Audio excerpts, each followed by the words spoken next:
Suzanne HQ. Today I have Kath with me.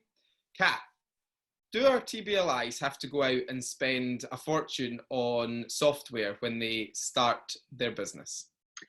The short answer is no. There are lots of free software applications available that will do as good a job as the software you might be thinking of. I mean, most people would expect Microsoft Office, where you have a word processor and spreadsheets for calculating and PowerPoint. And really you can get all of those things. There's a few different free packages. One that is very, very similar to Microsoft Office is called Open Office. And that is developed by a community of software developers who believe that software should be free. So, but it's very well policed, so it's fairly safe to kind of download and use that if you wanted software on your computer that you can use offline. If you would rather not have everything on your computer and kind of, you know, hard drives fail, and a good way of kind of protecting yourself from that is to use something, some kind of cloud computing software. So, for example, an Office equivalent on, well, actually, I think Microsoft Office do a cloud version too now, but you have to pay for it. A free alternative would be Google Drive. Google Drive has Google Sheets, which is spreadsheets.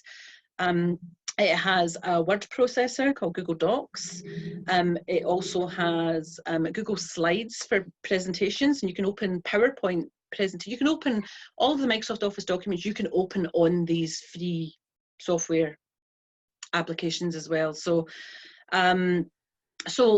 within Google Drive, you have the option for these three. There's also, let's see, if you've got a Mac, you might have iWork, which has Numbers and Keynote and Pages, which is the word processing. So, you know, there's a few different options. I personally like to work on the cloud, so I use Google Drive. And the good thing about that is that also gives me file storage space. You can use the other offline options and save things onto the cloud, and there are free kind of levels of that. I'm just looking for my figures, it's not on there. Google Drive, you get, I think it's 15 gigabytes of free space. It includes your Google email. So if you actually use @gmail.com, then it will also, if you're storing your emails, that will use up some space, but that's still quite a generous space. But there's other things like Dropbox is just literally just a file storage. It doesn't have any applications attached to it. And you can get 2 gigabytes for free with that, which might do most people for letters and things. But if you're starting to use PowerPoint presentations, those files tend to get a wee bit bigger because you've got graphics in them.